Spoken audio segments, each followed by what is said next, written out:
stephaniesrockshow.com. We have an uber talented band straight out of Austin, Texas. The Clouds Are Ghosts. Thank you very much for being on the show. So you guys have stated that you communicate through your music. What's the message, or what are you trying to communicate through your music? Well, I think that everybody kind of knows. You can look at the Occupy Wall Street, movement, if you want to call it that, and everybody kind of knows that something's not quite right. But we don't really just harp and beat the negativity drum and talk about all the negatives. We kind of offer solutions and optimism and strength in numbers sort of message.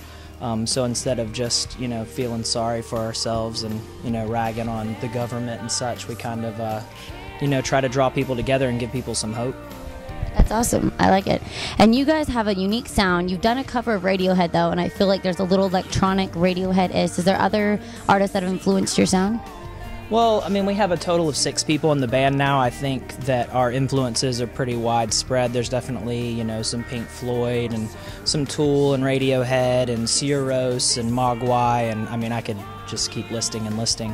I think what ends up happening, though, is it's kind of an amalgamation of, you have Aaron, who plays kind of classic piano, and then you have Jason, who plays guitar, but he started as playing violin in the band. He didn't start playing guitar until very recently. So we have these kind of lush string arrangements because he was in a Baroque ensemble throughout high school and college. And then you have Steven, who is real savvy with the beats and the electronic side, and he writes a lot of the songs as far as the structures that we start out with. So there's definitely electronic elements in it. I kind of look at it like the electronic side of it is the skeleton of what we do, because we use click tracks to play most of our music to, so everything's kind of rigid in that sense, but then we play off of it with the organic textures like heavily reverb vocals and pianos and guitars with a lot of bending and swells and stuff like that.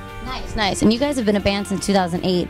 You've switched up a couple members, added a member. Like, what do you think has been conflicting? Have you guys ever sat down and someone wanted to go off in a different direction musically, or have you guys pretty come together and you have the same kind of genre that you want to stay in? I don't think we ever talked about it. What happened is I had like 3 or 4 songs, and Steven, one of the other songwriters in the band, I was in another band at the time called The Raven Tree, and I was asking him if he wanted to play keyboards in the band. And so he was really excited about that, so he came out and came to some Raven Tree practices, and it just didn't quite work out because he wasn't really a keyboard player. He was just kind of stoked about the band. And so he started playing me a couple songs that he had, and then it just kind of made sense, so we just kind of mashed the two together.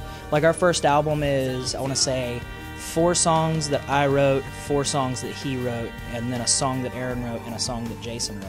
So it just kind of all kind of came together. It didn't really, I don't think we ever really talked about it. It just kind of was very organic. Yeah. How did you guys all meet? How did you guys come together? Well, I actually worked with Steven years ago at Eddie V's downtown, and he stopped working there for some reason or another, and years went by, and he actually played in another band a long time called Spiritual Machine. So it was actually strange how it worked out. I was in this bar down here on Slaughter that I'd never been to before, and my band that I was with at the time in the bar were looking for a keyboard player, and I had actually tried to find him, but I didn't know his last name, and I couldn't find his phone number because we didn't have it in the records at work. So I had literally tried to find him, and he literally walked by the table, and I was just like, it was meant to be. Oh God. No, well, I mean, if you want to look at it that way, I mean, we could look at it that way for sure, but I mean, it just kind of came together at that point, Very cool. So are you guys playing or attending South by Southwest? I hope we're playing South by Southwest. If we're not, I'll be very disappointed. Well, I wish you guys best of luck. And can you tell everyone that's locally in Texas, at least, what's going on the first week of January?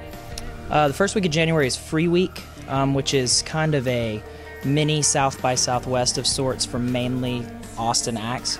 So you've got Beauty Bar, Stubbs, Club DeVille, Mohawk, Emos, Flamingo Canton. I mean, you're going to have 20 venues and everything's free. So people just basically kind of wander through the streets and they don't pay a cover charge. So everybody comes out from Sunday all the way through Sunday. So it's a pretty awesome opportunity for everybody to go hear a bunch of bands without dropping a lot of coin on it, That's so super sick. I like it. So if there was one band you could go on the road and open for, who would it be and why? Well, I mean, the obvious answer would be Radiohead, but I think They're touring right now. They're coming to Houston. Are you going to see them? I'm gonna see him in Houston and in Austin. It'll be the ninth and 10th times I've seen him.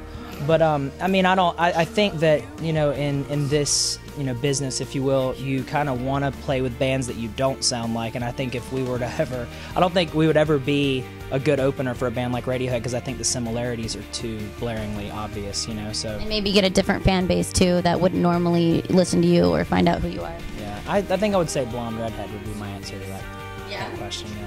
I think that's more realistic as well. Very sick. So what's the website? We can go check out more information on you guys.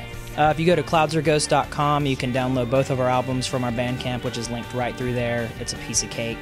You can read all of our info, our shows, our bio, all that jazz. Just cloudsorghost.com. Very cool. Thank you very much for stopping by Playboy Radio on Stephanie'sRockShow.com, and we're looking forward to checking you guys out.